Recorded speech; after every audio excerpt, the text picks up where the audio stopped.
One of the most important and sometimes overlooked aspects of basketball is the situation in which teams and players can find themselves at a given moment. Whether it is from a personal standpoint or either health and potential fit on the court, a specific situation can change it all.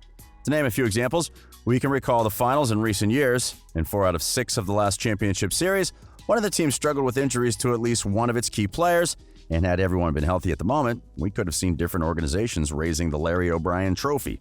However, the situation can also change the way a player is seen by the public, whether it's people regarding a given player as better than he is or calling him a bust. There have been many cases of an athlete being in the wrong place at the wrong time.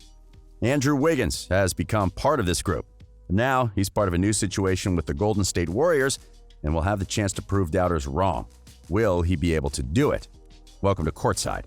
Today, we're taking a look at Wiggins' fit with his new team and how that could change the narrative surrounding him for the better. Back in the summer of 2014, Wiggins was coming off an excellent college season with Kansas that earned him recognition as one of the best prospects in his class and ultimately helped him start his NBA career as that year's first overall selection. At the moment, he was selected by the Cleveland Cavaliers and was expected to form a young core along with Kyrie Irving, Dion Waiters, Anthony Bennett, and Tristan Thompson. However, despite his young age, there were already high expectations placed on him. His talent as a prospect was evident, but there were people calling him Maple Jordan even before starting his career. On top of that, his situation would quickly change before even playing in his first game. After LeBron James announced his decision to return to Cleveland, the team's status changed from rebuilding to championship contender, and suddenly a rookie that played the same position as LeBron was no longer needed around. Therefore, Wiggins was traded to Minnesota in exchange for Kevin Love, and the expectations changed for him. He went from being a potential star that should grow along with Irving and the rest of the Cavs' young core to the savior of a Timberwolves team that had been out of playoff contention for a decade. Still, his rookie season showed promise and concluded with him winning Rookie of the Year. He followed on that by improving on each of the next 2 seasons, while the Wolves acquired more young talent and slowly improved their win total. But things suddenly got complicated for him after Minnesota decided to acquire Jimmy Butler. With a new star wing on the team, his production took a step back. Still, it didn't look like a problem since the Wolves were finally winning and were able to return to the playoffs. However, the success didn't last long. After the season's conclusion, Butler asked to be traded, which resulted in a dramatic situation for the team after it refused to do so at first. But the most shocking thing is that Jimmy seemed to be right about the team. Without him, Minnesota took a step back and finished at the bottom of its division in the next 2 seasons. For his part, Wiggins also struggled during the transition, finding it hard to regain his former rhythm immediately after the trade before raising his production once again next year. However, the team concluded it would be better by moving on from him and build around Karl Anthony Towns instead. So in February 2020, they traded Wiggins to Golden State in exchange for D'Angelo Russell. The move made sense for both teams. The Wolves would be able to acquire a star point guard that was also friends with Towns, thus making sure its franchise player would be happy for at least another season. For the Warriors, they were able to turn a player that didn't fit well with their system for someone who seems to be as close to a perfect match as there is. But it's safe to say the one benefiting the most from the move was Wiggins. After years of being unable to lift an organization that's been dreadful for years, the Canadian became one of the most criticized young players in the league, with some people even calling him a bust. And that narrative only increased as Butler managed to lead the Miami Heat to last season's finals.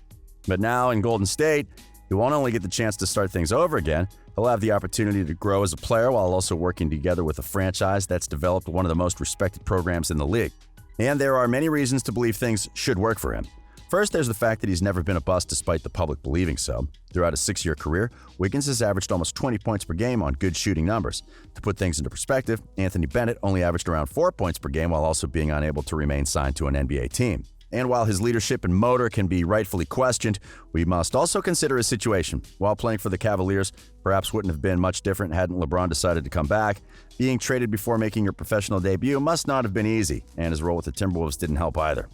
In Minnesota, he was expected to put up big numbers immediately and turn into the kind of player that would be able to single-handedly help the franchise return to the playoffs. And then just a couple of seasons later, the roster that had been placed around him started to suffer some changes that resulted in him having a smaller role in the team. Of course, that's not to make any excuses. It's safe to say that a superstar like LeBron or Kevin Durant could have found a way to make things work.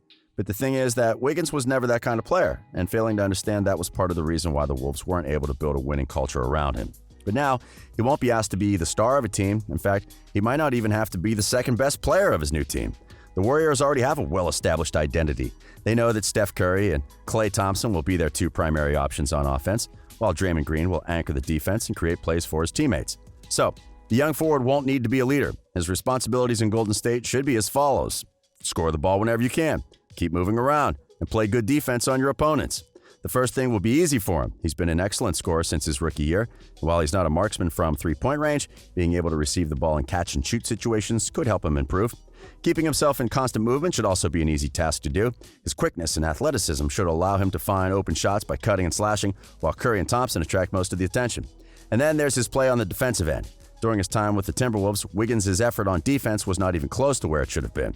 However, he did show his potential on that side of the court from time to time, and there's reason to believe he should improve as a defender next season. His athleticism and length give him the physical tools to play solid defense, but the problem has always been his commitment to doing it. However, considering he'll no longer have to be one of the main options on offense and that his new coaches and teammates should be able to push him and hold him accountable, safe to say we'll see some improvements from him in that area. In fact, while it was a short period, he already showed an improved defensive game during his first 12 games with the Warriors. During that stretch, he averaged career highs in steals and blocks per game while also playing with a lot of energy. So it's easy to see him filling a role as a 3 and D player that can cover multiple positions. He should be able to play better than Harrison Barnes at that role while also providing scoring in a way that's not too far from what Kevin Durant did. But aside from the more limited role Golden State will ask from Wiggins, they should also help him improve on his game going forward. The team's program allowed Green, Curry, and Thompson to reach their star potential, and considering the Canadian is already a very talented player, it's easy to see him emerge as a better player in the next few seasons, and is something that could be part of the long-term plan for the team. After all, Curry is already 32, Draymond and Clay are both 30, and the three are already the team's oldest players, as well as the ones with the most playoff experience. In other words, the Warriors' Big Three has gone from being a young core that needed veteran help to win titles to being a veteran core that will need to help the young players improve going forward. And considering both Curry and Thompson are coming off injuries that took them down for most or all of last season, it's probable the team will look to manage the load of its stars going forward. That also means that Wiggins, Eric Pascal, and whoever the Warriors require with the second pick should have important roles, as they could all be part of the next generation of players that help the team remain as a contender when the Big Three starts to get older. And while we shouldn't expect the Canadian to turn into a superstar, everyone on the team has made it clear that they're confident in his potential and his ability to help them keep winning games immediately. He should be able to be a solid replacement for Durant while also providing some fresh legs whenever the team's veterans need some rest. And considering the Warriors' financial situation, it's hard to see them finding a better option without sacrificing either Thompson or Green. In short, if there's a team that should be able to get the most out of Wiggins while also preparing him for the future, that's the Warriors. And in case things don't work out as expected, Bob Myers has already shown he's an expert at turning bad contracts into better options. But unless a superstar is suddenly made available in the trade market, we shouldn't expect Golden State to move the young forward. Instead, we'll probably see the team keep investing in him, given that it may be very difficult to acquire a better wing player. But now, do you think we'll see an improved version of Wiggins in Golden State? Or is it only a matter of time before they send him somewhere else? Let us know in the comments. We hope you've enjoyed today's video, and if you did, remember to like it and subscribe to our channel for more NBA content. We are Courtside.